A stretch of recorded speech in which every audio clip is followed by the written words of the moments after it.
Now our next topic is how DNA is placed inside nucleus. How DNA is placed inside nucleus. Nucleus के अंदर किस form में ये DNA रखा हुआ होता है. यहाँ पे हम एग्जाम्पल लेते हैं ह्यूमन की सेल्स का. Human cell. इन ह्यूमन सेल्स में न्यूक्लियस का जो साइज होता है, nucleus size, it is around 6 micron metre. 6 micron metre है. Now what is micron? Micron क्या है? सबके पास स्केल होगा, यूनिट है, ये एक तरह की स्केल है. इस स्केल में आपकी लाइनिंग्स होती हैं 1 centimetre, 2 centimetre, 3 centimetre and so on. In between these centimeters, small lines are present. Small lines present होती हैं सेंटीमीटर्स के बीच में, which are at distance of 1 millimeter each.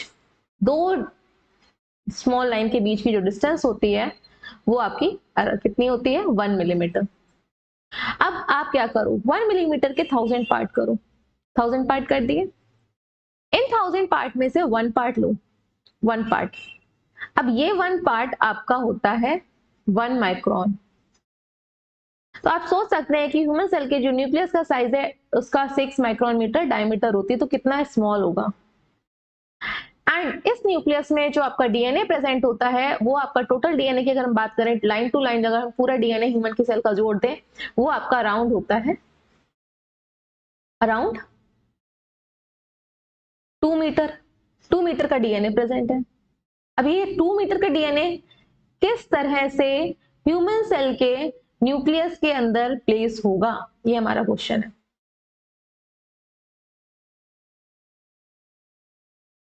Let's suppose this is the human cell. ये आपकी human cell है. Inside this nucleus is present. अब आपने line to line, point to point, या फिर आप बोल सकते हो एंड टू एंड, आपने पूरे ह्यूमन की सेल का, एक सेल का न्यूक्लियर डीएनए निकाला और उसको देखा, तो वो कितना है आपका अराउंड. डीएनए की जो लेंथ है, wait, it is around 2 metre. तो इसको आगे पढ़ने से पहले अगर हम आपको एक थ्रेड देते हैं 2 मीटर का, तो क्या जरूरी है आप उसको लेंथ वाइज ही रखो, प्लेस करो? आप उसको कॉइल करके भी तो रख सकते हैं 2 मीटर के थ्रेड को. तो डीएनए तो आपका कॉइल फॉर्म में इस तरह से न्यूक्लियस के अंदर प्रेजेंट है. बट नेक्स्ट प्रॉब्लम आपकी क्या, आपको डीएनए को रखने के लिए क्या फेस करनी पड़ेगी? As it is a negatively charged molecule. Negative charge molecule है. आप इस नेगेटिवली चार्ज मॉलिक्यूल को, बहुत सारा नेगेटिव चार्ज है, इसको इतने पास पास रखोगे तो इट विल गेट रिपेल. ये आपस में क्या करेगा? रिपेल होगा इतनी पास रखने के लिए. अगर इसको आप इतनी पास रखोगे इट विल गेट रिपेल. दूर दूर भागेगा, रख ही नहीं पाओगे. जैसे ही आपने इसको छोड़ा भाग जाएगा. भगवान ने ऑलरेडी, गॉड ने इसके डीएनए को अंदर रख के ही भेजा है, तो उसमें भी उन्होंने कोई टेक्नोलॉजी, मतलब अपना कॉन्सेप्ट यूज किया होगा. डीएनए को रैप करने के लिए उन्होंने, भगवान ने या गॉड ने प्लेस किया है हिस्टोन, पॉजिटिवली चार्ज प्रोटीन्स को. पॉजिटिवली चार्ज प्रोटीन्स जो कि एक ऑक्टामर के फॉर्म में होते हैं, और उन प्रोटीन्स को हम क्या बोलते हैं? पॉजिटिवली चार्ज प्रोटीन्स, जो कि आपके ऑक्टामर के फॉर्म में होते हैं. इनका नाम है हिस्टोन प्रोटीन्स. हिस्टोन प्रोटीन के अराउंड आपका डीएनए रैप है. तो उस हिस्टोन प्रोटीन्स को बना लेते हैं. 8 यूनिट्स होते हैं. तो 8 यूनिट इस फॉर्म में होंगे. हिस्टोन 1, 2, 3, 4 एंड 4 इनके पीछे, 1, 2, 3 एंड इसके पीछे. इसमें से जो अपर वाले हैं, this one, this is H2A. ये हिस्टोन कौन सा है? इसका नाम है, नाम रख दिया है इसका H2A. इसका नाम है H2B. सेम यहाँ पे H2A and here is H2B. नीचे वाले आपके जो है, ये दिस वन इज H3, इसके पीछे वाला भी H3 एंड ये H4, और इसके पीछे भी क्या होगा? H4. टोटल कितने हो गए आपके? ये 8. तो 8 से 8 कंपोनेंट्स हैं यहाँ पे, इसलिए हमने इसको क्या बोल दिया है? ऑक्टामर. आप साइड वाले फिगर में देख सकते हैं. Here it is H2A, again H2A. Next है H2B, here H2B. Lower one is H3, here also H3 and H4 and इसके पीछे भी H4। ये टोटल आपका एक स्ट्रक्चर बन रहा है, 8 हिस्टोन प्रोटीन्स हैं जिनका नाम है ऑक्टामर। ठीक, इसके चारों तरफ रैप अराउंड होता है डीएनए। डीएनए का कितना राउंड होगा? डीएनए इसके चारों तरफ रैप होगा और it is one complete round, एक पूरा कंप्लीट एंड वन राउंड 3/4। तो टोटल जो रैप होता है, राउंड होता है इसका डीएनए का 1 3/4 राउंड, हाफ से ज्यादा और 1 से कम।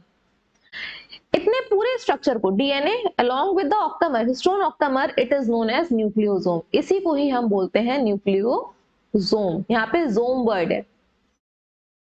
इससे पहले हम लोगों ने न्यूक्लियोसाइड और न्यूक्लियोटाइड पढ़ा था, वो डीएनए की यूनिट से, ये जोम है। तो आपका एग्जाम में डिफरेंस पूछा जाता है न्यूक्लियोसोम, न्यूक्लियोटाइड, न्यूक्लियोसाइड में। तो न्यूक्लियोटाइड एंड न्यूक्लियोसाइड आपके डीएनए का कंपोनेंट है, और न्यूक्लियोसोम में हिस्टोन प्रोटीन जिसके चारों तरफ कौन रैप रहता है? डीएनए, और एक स्ट्रक्चर बनता है, इसको हम हिस्टोन प्रोटीन सॉरी न्यूक्लियोसोम बोलते हैं। As histone proteins are positively charged and DNA is negatively charged. DNA आपका कैसा है? नेगेटिवली चार्ज्ड है, एंड हिस्टोन आपके प्रोटीन्स कैसे हैं? Positively charged. तो आपका पूरा डीएनए का जो थ्रेड है वो कुछ इस तरह से रैप अराउंड रहेगा, न्यूक्लियो ऑक्टामर, फिर डीएनए का strand like this wrap around है। और ये कैसा हो जाएगा molecule? It will get neutral हो जाएगा, अब रिपेल नहीं करेगा, और ये इस फॉर्म में हमारे न्यूक्लियस के अंदर प्लेस होता है। न्यूक्लियस के अंदर सेल है, सेल के अंदर, और ये आपका जो प्लेस होगा वो इन न्यूक्लियोसोम में beads on a string like structure के फॉर्म में प्लेस होगा। ये आपका स्ट्रक्चर जो है वो कैसा है? आपका बीड्स ऑन अ स्ट्रिंग, मोती लगे हुए हैं एक स्ट्रिंग के ऊपर, धागे के ऊपर, बीड्स ऑन स्ट्रिंग। ये डिटेल स्ट्रक्चर है, लेकिन जब आप माइक्रोस्कोप से व्यू करोगे तो आपको ये सिर्फ थ्रेड की तरह न्यूक्लियस के अंदर दिखेंगे। It is like a thread की तरह दिखेंगे, फाइन थ्रेड। तो ये आपका एक chromosome, sorry not chromosome, this is one nucleosome, here it is second nucleosome, next third nucleosome. ऐसे ही आपका ये पूरा कंप्लीट थ्रेड फॉर्म होता है, एक कंप्लीट थ्रेड फॉर्म होगा, थ्रेड लाइक होता है। ये जो डिटेल स्ट्रक्चर है केमिकल स्ट्रक्चर में होगा, लेकिन अगर आप इसको जनरली माइक्रोस्कोप से देखोगे आपको ये थ्रेड लाइक स्ट्रक्चर दिखेगा, और इन थ्रेड लाइक स्ट्रक्चर को हम बोलते हैं क्रोमैटिन। क्रोमैटिन बोलेंगे। सो डीएनए ही प्रेजेंट है क्रोमैटिन में, बट डीएनए किसके साथ रैप्ड है? पॉजिटिवली चार्ज हिस्टोन प्रोटीन के साथ रैप है, इसलिए हम इस स्ट्रक्चर को क्या बोल रहे हैं? क्रोमैटिन बोल रहे हैं। नेक्स्ट, अब यहां पे हमने दे रखा है gene, DNA, gene, chromatin and chromosome में difference. See what is DNA? DNA already हम डिस्कस कर चुके हैं। ये पूरा आपका डीएनए है, double stranded helical structure, double stranded helical structure there, this is DNA wrapped around the histone proteins, octamer of histone proteins. This whole structure is known as nucleosome, here this nucleosome, and nucleosome pack होते हैं, thread बनाते हैं, उस thread like structure को हम लोग क्या बोलते हैं? क्रोमैटिन। अभी कोई भी सेल अगर आपकी सेल फंक्शन कर रही होगी, डिवाइडिंग स्टेज में नहीं होगी, तो डीएनए हमेशा क्रोमैटिन के फॉर्म में ही प्रेजेंट होता है। सेल अगर आपकी फंक्शन कर रही है और डिवाइड करने के लिए प्रिपेयर नहीं हो रही है, सिर्फ काम कर रही है, रेस्टिंग स्टेज में है, सो वहां पे जो डीएनए प्रेजेंट होगा it always present in the form of chromatin. But अगर सेल वहां डिवाइडिंग स्टेज में एंटर करती है, डिवाइड होने के लिए अपने आप को प्रिपेयर करती है, उस टिश्यू में नई सेल्स की रिक्वायरमेंट होती है, तब ये क्रोमैटिन पैकेज्ड फॉर्म ले लेते हैं। यही क्रोमैटिन पैक्ड फॉर्म और ज्यादा कंडेंस पैक हो जाते हैं। क्या हो जाएंगे? ये क्रोमैटिन पैक हो जाएंगे, पैकेज्ड फॉर्म ले लेंगे। इस पैकेज्ड फॉर्म को हम बोलते हैं क्रोमोसोम। डीएनए को न्यूक्लियस के अंदर रखने के लिए रैप अराउंड करना पड़ता है पॉजिटिवली चार्ज प्रोटीन को के ऊपर, जिसको हम न्यूक्लियोसोम बोल रहे हैं। न्यूक्लियोसोम आपस में इंटर डीएनए के ही थ्रू कनेक्टेड है और थ्रेड लाइक स्ट्रक्चर बनाते हैं क्रोमैटिन कब बोल रहे हैं? जब आपकी सेल काम कर रही है, अभी डिवाइड नहीं होगी, सिर्फ वर्किंग कंडीशन में है। लाइक अभी आपके लिवर सेल्स वर्क कर रही हैं, वहां पे न्यू सेल्स की रिक्वायरमेंट नहीं है, तो ओपन फॉर्म में थ्रेड लाइक स्ट्रक्चर में डीएनए प्रेजेंट होगा हिस्टोन प्रोटीन के साथ, उस स्ट्रक्चर को हम क्रोमैटिन बोलेंगे। लेकिन अगर अगल बगल की सेल्स उसकी डैमेज हो गई, वहां पे न्यू सेल्स की रिक्वायरमेंट है, तो साइड वाली सेल्स क्या करेंगी, अब उनकी रिस्पॉन्सिबिलिटी बन जाएगी न्यू सेल्स को फॉर्म करना, तो वहां पे ये क्रोमैटिन पैक हो जाएगा किसके फॉर्म में, क्रोमोसोम के फॉर्म में। क्रोमोसोम के फॉर्म में क्यों पैक हो जाएगा, क्योंकि वो एक पर्टिकुलर सेल दो सेल में डिवाइड होगी और दो सेल से कंटेंट डीएनए का एक सेल से दो सेल में डिवाइड होने के बाद दोनों सेल में ही डीएनए कंटेंट जाएगा। तो कोई भी चीज अगर हम ट्रांसफर करेंगे तो पैक फॉर्म में करेंगे क्या ओपन फॉर्म में करेंगे। आप भी कहीं जाते हो, ट्रेवल करते हो, शिफ्ट करते हो तो पैक करते हो अपने सारा सामान, सेम डीएनए के साथ भी है। वर्किंग कंडीशन में ओपन फॉर्म में रहेगा क्रोमैटिन के फॉर्म में डीएनए, और जब आपका दो सेल में डिवाइड होगा तो वो पैकेज फॉर्म ले लेगा जिसको हम क्रोमोसोम बोलते हैं। Next, structure of a chromosome. अब इस क्रोमोसोम का स्ट्रक्चर होता कैसा है, it consist of two arms, दो आर्म्स इसमें होती हैं जिनको हम क्रोमैटिड्स बोलते हैं। आर्म नंबर 1 ये एग्जैक्टली सेम आर्म होती है, सेम डीएनए कंटेंट होता है। दो कंटेंट क्यों होगा, क्योंकि यहाँ पे दो सेल में ही डिवाइड होगी, एक सेल पेरेंट, एक पेरेंट सेल दो डॉटर सेल में डिवाइड होगी, तो डीएनए क्योंकि सेल को कंट्रोल करता है तो दो कॉपी डीएनए की चाहिए, तो आपकी आर्म नंबर 2। या फिर इस तरह से भी अरेंज हो सकती है, ये तो डायग्राम है, लाइक दिस, आर्म 1 ओवरलैप हो गया पहले वाले फिगर में, आर्म 2, ये दोनों ही आर्म्स जिनको हम क्रोमैटिड्स बोलते हैं, we call them as chromatids. ये दोनों ही आपकी क्रोमैटिड्स हैं और दोनों ही सेम है, इनको हम बोलेंगे सिस्टर क्रोमैटिड्स। दोनों के पास सेम डीएनए कंटेंट होगा तो इसलिए हमने इसको सिस्टर क्रोमैटिड्स बोल दिया। लेट सपोज आपका ये क्रोमोसोम नंबर 1 है, ह्यूमन सेल में 23 पेयर्स ऑफ क्रोमोसोम होता है और ये आपका क्रोमोसोम नंबर 6 है, तो ये भी आपकी क्या हो गई, इसकी sister chromatids. Chromatids, both the chromatids are interconnected with each other at a point, this point से interconnected होती है इस point पे, this point is known as centromere, इस point को हम बोलेंगे centromere, centromere। next, the tip of chromatids, chromatids की tip को, tip part, this here, here, again here and here, known as telomere। In tips को हम telomere बोलते हैं, भाई आपस में जंबल ना हो, इंटरमिंगल्ड ना हो, तो यहाँ पे टीलोमियर रीजन होता है, ये आपस में मिक्स नहीं होती है। This region is known as telomere region, इसको हम क्या बोलेंगे, टीलोमियर। अब जहां से सेंट्रोमियर कनेक्टेड है, तो ये वाली साइड, जो छोटी वाली साइड होगी, इसको आप बोलोगे शॉर्ट आर्म, कोई भी साइड हो सकती है अपर आर्म और लोअर आर्म में से, शॉर्ट आर्म, और जो ऊपर लॉन्गर होगी उसको आप बोलोगे longer arm. This is all about the structure of a chromosome. अब आप साइड वाले डायग्राम में देख सकते हैं, tip part telomere, here also telomere, this whole is whole one chromatid and here is next chromatid, both are interconnected, ये दोनों ही आपस में इंटरकनेक्टेड है थ्रू सेंट्रोमियर, सेंट्रोमियर से इंटरकनेक्टेड है। लॉन्गर आर्म को आप जो लेंथ वाइज ज्यादा होगी, बड़ी होगी, bigger arm, it is known as longer arm, और जो शॉर्ट होगी उसको हम शॉर्ट आर्म बोलेंगे। Next, types of chromosome. Types of chromosome हमने किस बेसिस पे इनको क्लासिफाई किया है क्रोमोसोम को, on the basis of the position of centromere, centromere की लोकेशन या पोजीशन कहाँ पे लोकेटेड है वो क्रोमैटिड्स में, क्रोमोसोम के किस पार्ट में, पार्ट से वो अटैच्ड है। तो हमने क्रोमोसोम को डिवाइड किया यहाँ पे on the basis of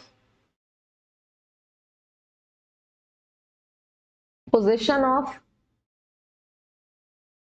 centromere, जहां से दोनों क्रोमैटिड्स इंटरकनेक्टेड है, centromere. If both the chromatids are connected at the tip portion पे ये दोनों कनेक्टेड है टीलोमियर पे, तब इसको हम क्या बोलेंगे, टीलोसेंट्रिक। ये ह्यूमंस में ऐसे नहीं पाए जाते क्रोमोसोम।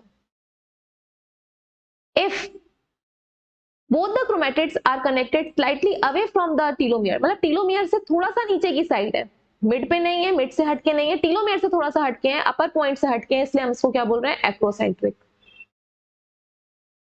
लास्ट वाला पहले देखते हैं। अगर सेंटर से कनेक्टेड है दोनों क्रोमैटिड्स, सेंटर मिड पॉइंट से, इसको हम क्या बोलेंगे, मेटासेंट्रिक। और अगर सेंटर से थोड़ा सा दूर पे है, slightly away from the centre, up above या लोअर साइड, तो हम इसको क्या बोलेंगे, सब मेटासेंट्रिक। सब मतलब क्या होता है, नीचे या थोड़ा सा हटके, तो इनको बोलेंगे सब मेटासेंट्रिक। एक बार फिर से रिवाइज कर लेते हैं। When centromere is located at the tip of a chromatids, chromatids की टिप पे है तो telocentric. Centromere is located slightly away from the telomere, it is acrocentric. When centromere is located at midpoint, it is known as metacentric, and slightly away from the mid, it is submetacentric.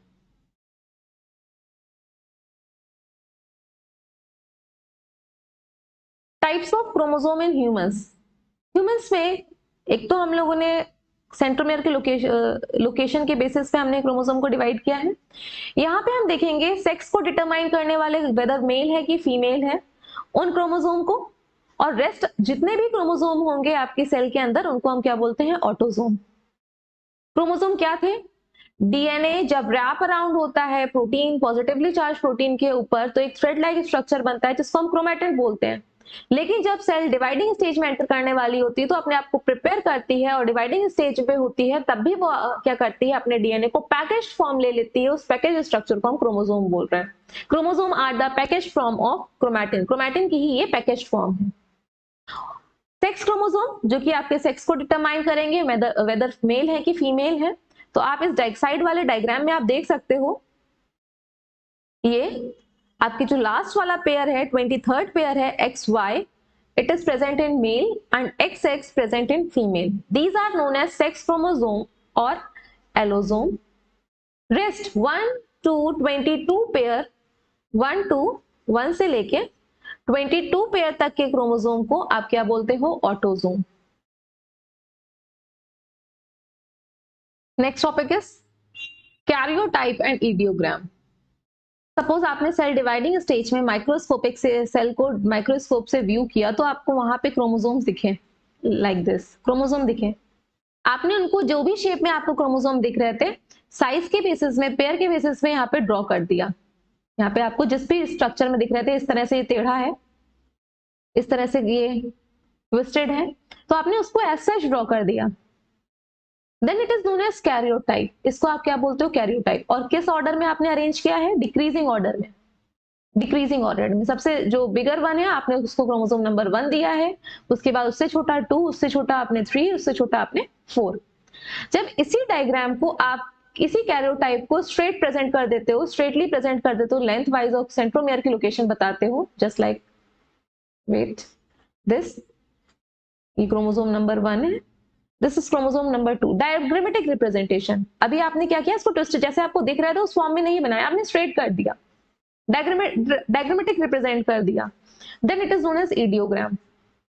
Again आपने human cell के nucleus को देखा dividing stage पे, जिस shape में आपको chromosome दिख रहे थे, आपने पेयर में यहाँ पे 1 से लेके टोटल 23 पेयर तक आपने ड्रॉ कर दिए साइज वाइज, जिस भी शेप में दिख रहे थे। इसको तब हम क्या बोलेंगे, कैरियोटाइप। जब इसको फिर से डायग्रामेटिक रिप्रेजेंटेशन में स्ट्रेट प्रेजेंट करेंगे, स्ट्रेटली, यहाँ इस तरह से ये प्रेजेंट है, ये 1 है, दिस वन इज 2, तब हम इसको क्या बोलेंगे, इडियोग्राम। मेल्स में जो सेक्स क्रोमोसोम होते हैं, मेल्स में जो सेक्स क्रोमोसोम प्रेजेंट होंगे वो दोनों ही अलग अलग होंगे। One is X1 and another one is Y। एक आपका X होता है, दोनों सेम नहीं होते, पेयर है बट सेम पेयर नहीं। पेयर कब बोलते हैं, जब दोनों सेम हो। तो एक X होता है और एक Y, दोनों ही क्रोमोसोम अलग अलग होते हैं, इसलिए हम इसको हेट्रोजोम भी बोलते हैं। हेट्रो मतलब डिफरेंट, इसलिए हमने इसको क्या बोल दिया, हेट्रोजोम। लेकिन फीमेल्स में दोनों ही X क्रोमोसोम की कॉपी होती है। दो ऑप्शन कैसे अवेलेबल है, 1 comes from father side and 1 comes from mother side. तो हमारे पास हर एक कैरेक्टर के दो ऑप्शन अवेलेबल है, लेकिन एक्सप्रेस एक होगा। तो ये 2 ऑप्शन है, ये आपका क्या है, फीमेल्स में सेक्स क्रोमोसोम है लेकिन दोनों ही सेम होते हैं, इसलिए इसको हेट्रोजोम नहीं बोलते हैं, सिर्फ सेक्स क्रोमोसोम बोलेंगे XX। लेकिन मेल्स में क्योंकि दोनों अलग अलग है इसलिए हम इसको क्या बोल रहे हैं, हेट्रोजोम।